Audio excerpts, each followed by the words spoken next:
And welcome to Betting with Benny and Tino here at the FTN Bets on the FTN Network. Apologies, everybody. We missed last week's show. I happened to be in Miami competing at the DraftKings Live Final. A little bit of a humble brag there, but it is what it is. But we are back this week with the Thursday show, which means we're going to be talking about Week 14 NFL teasers.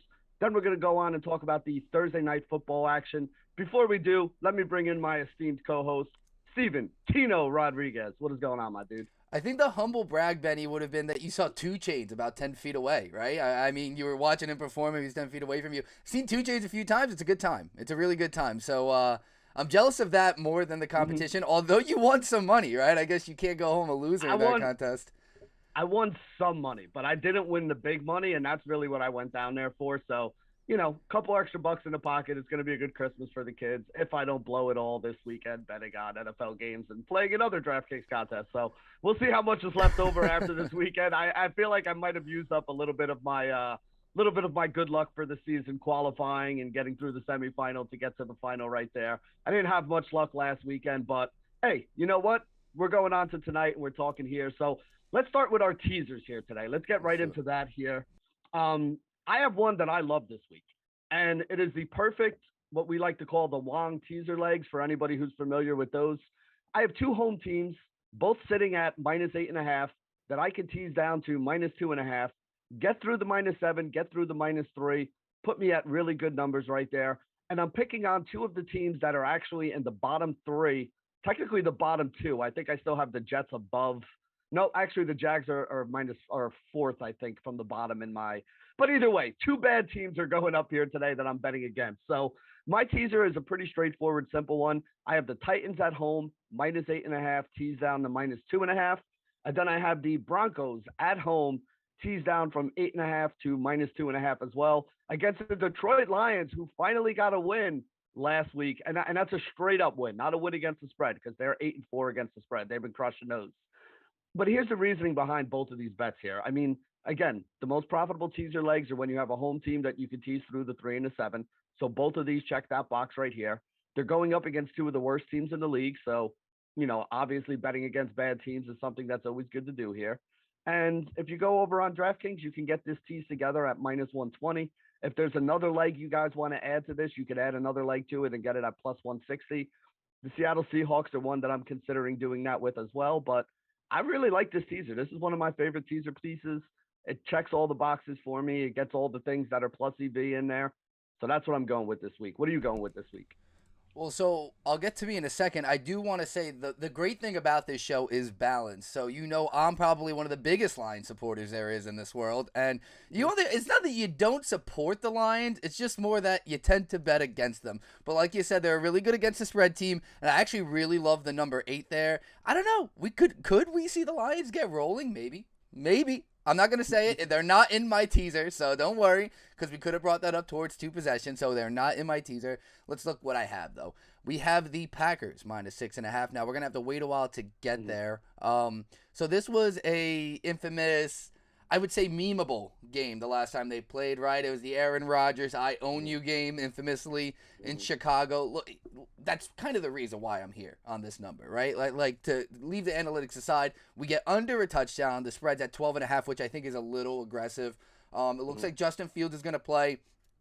The Bears are kind of all over the place. They got smoked off a kind of banged up Cardinals team last week, but then again, you know, how can you be banged up if you miss so much time? So it looks like they're well rested, which they were. I mean, D-Hop made a big play, so looks like the Cardinals are back to normal, so I won't read too much into that. I'm just looking at this matchup, divisional matchup. 12.5 is too much, so I do want to play this game because I love the Packers. We've been on the Packers all season long, and rarely have we been wrong on them. So I'm going to bring this down under a touchdown, and I feel pretty good about them covering that against the Bears at home. And then I'm going to go with another home team here, and I'm going to take the Washington football team. Not the R words. I like it. You like to say the R words. We're bringing it up to 10.5. So here's the thing. I actually really like the Cowboys to cover this week, and I think I have them a few places, so maybe I get a nice middle here. This is an NFC East game, and this is a game that a lot of people don't really look at it as a potential divisional, like a division on the line game. But if Washington wins out, they play Dallas 2 more times. They could end up sneaking in to compete for this NFC East. I mean, just that quickly, that's how things work. So I'm not saying they're going to win, but they are home. They're going to get 10.5 in this case. I mean, I don't really need to say much more. Washington's rolling. They're on a winning streak. Dallas has showed signs of vulnerability. They're going into Washington, a place they haven't played typically well in the past.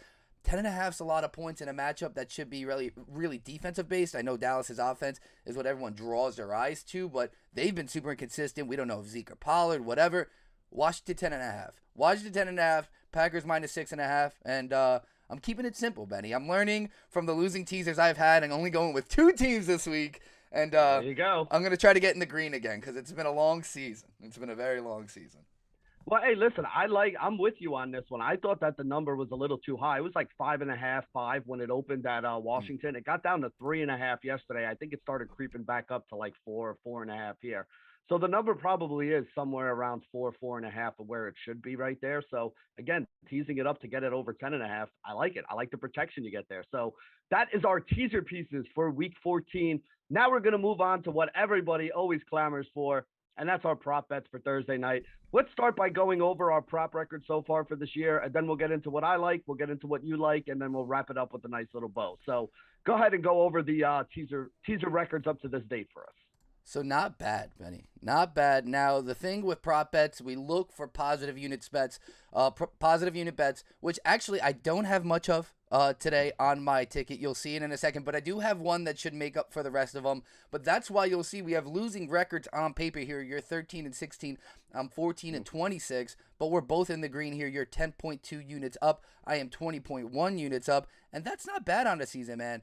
We are not counting our Thursday night Thanksgiving show. I'd have to go back and run those numbers, but just on this show itself, we're doing really good. Thursday was all over the place, too. I did mention, by the way, though, in that game, Deshaun Jackson. If you go back to that show, I did mention Deshaun Jackson, and I'm just mad I didn't put enough money on that. I should have taken him first touchdown, too. I took him, I sprinkled a 10 on him at 5-1 in that game, but, $50 gets its beer for the night, but it's, whatever.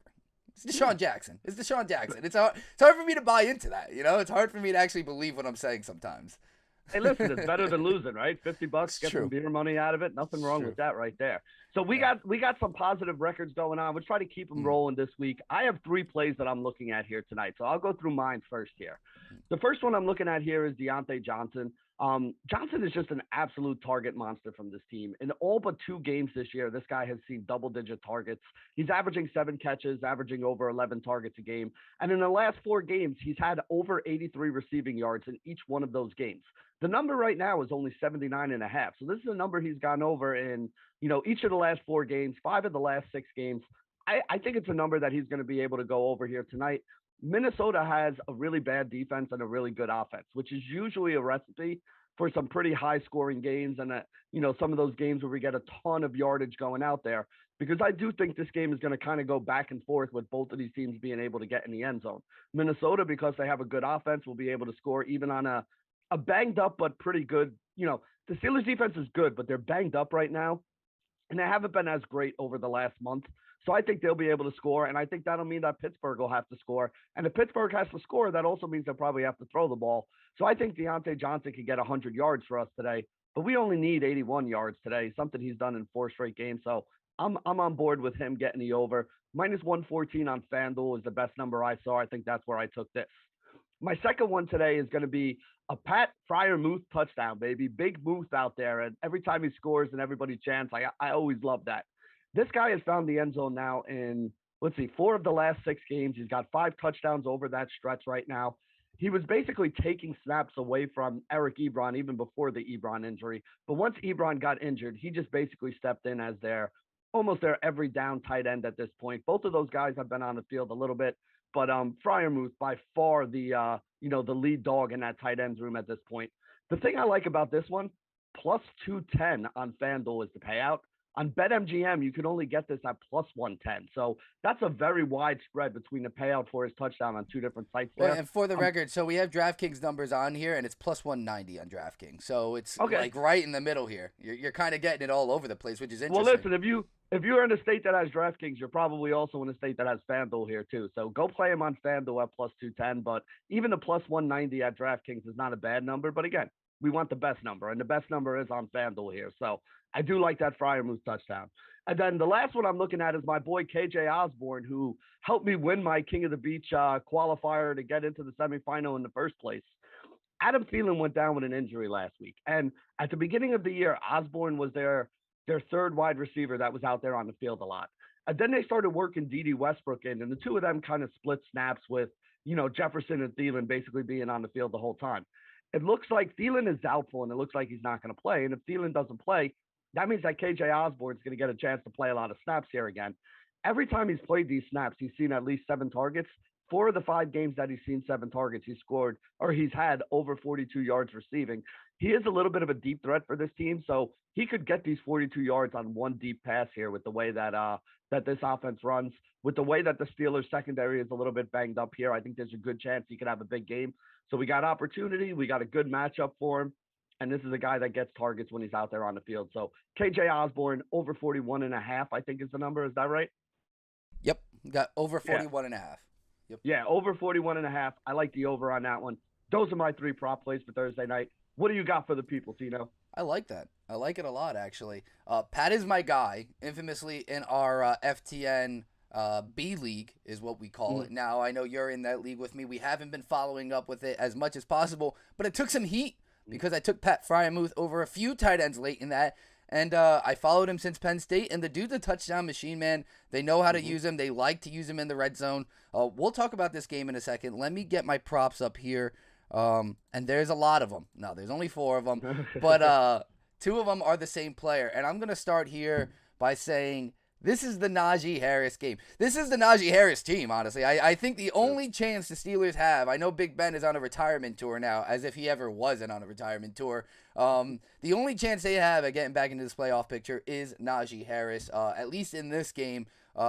The Vikings are relatively good against the run, so I stood away from his rushing props and his rushing totals. Now, I thought attempts could be interesting, but I'm going right to his receptions and right to his reception yards, okay? Over 3.5 receptions, minus 115. He's gone over this total 7 times.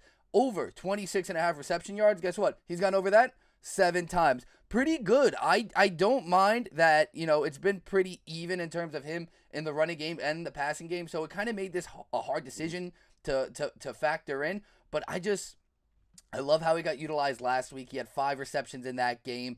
Dude, when he gets past, we'll know very early on how this bet's going to go. We're going to know off the rip if he's getting passes in the flat within the first quarter. I mean, it's just going to be a workload because he either gets 2 receptions or we're looking at like 6. So there's really no in between. So this number is either not high enough or just in the sweet spot because he's just going to get worked in the ground game. But I feel great about it.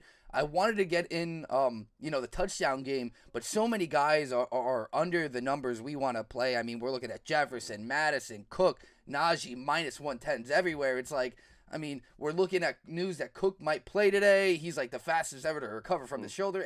It's a nightmare. And honestly, I'll take that information and lead into where I'm at with this Kirk Cousins bet because you could all see it on the board here. And I'll get to my last bet in a second.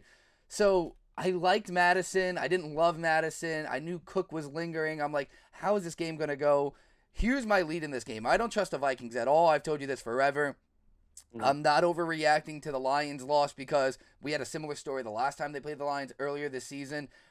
They just play in close games, and they're impossible to figure out. So with Cook banged up, no Thielen, we've seen how, although he's a wide receiver, Thielen's kind of a beat to their offense. He really keeps that offense humming and keeps it going. So I don't really know where that's going to factor in. This is leading me to believe there's going to be a weird Vikings team and a weird Vikings offense. Kirk Cousins only 1 rushing touchdown on the season. It was a 1-yard plunge. But with all this Madison or Cook, I think we're just going to get Kirk Cousins. That's just where we are. At plus 850 anytime. I love my Thursday primetime QB scores. I've gone away from it a little bit. Let's try to get some units back. I'm going to just bet that straight up. No first touchdown. We could sprinkle a little bit if we want, but it's not a best bet.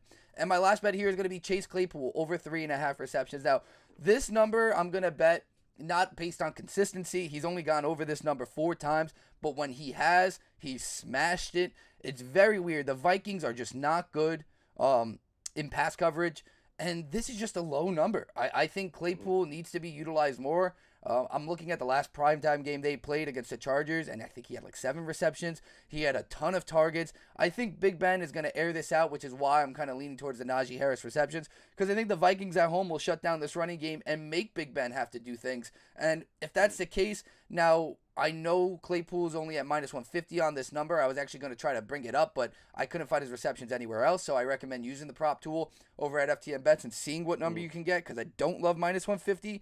But with the number this low, I'm going to take it. So we have Claypool over 3.5 receptions, minus 150. Najee over receptions and reception yards at minus 115 each. And Kirk Cousins, anytime touchdown scorer, plus 850. I like it. So one thing we don't do on this show very often is talk about what we don't want to bet here. But I will say this, and Tino kind of brought it up today. Dalvin Cook may actually play tonight, but even if he does, I don't think he's getting a full workload. And the reason I say that is watch out for that news, because if Dalvin Cook does play, I don't want to touch any of the Alexander Madison or Dalvin Cook props here tonight, because I think it's going to wind up being a split between the two. They're not going to throw Dalvin Cook in there and give him 25 touches right away. And with Alexander Madison, maybe they both end up with 12 to 13 touches there, but they're both priced like they're going to be the guy, like they're going to be the guy that gets all the touches. So when you're looking at the props for those Vikings guys, now if Dalvin Cook gets ruled out, then you can start looking at the Alexander Madison props again. But for now, stay away from all those props until we get that news, because if Cook is in, it's going to kind of cut what both of those guys are going to be able to do tonight. And I don't want to see you guys lose money, which is why I was kind of looking at things like the receivers from Minnesota and, like Tino was saying, the running backs and some of the other guys that, that we're betting on here today for the Pittsburgh Steelers. So that's my last little bit of advice I want to give you guys before we sign off here. For Tino, this is Benny signing off for another Betting with Benny and Tino on Thursday here at FTN Bets. Good luck tonight, everybody.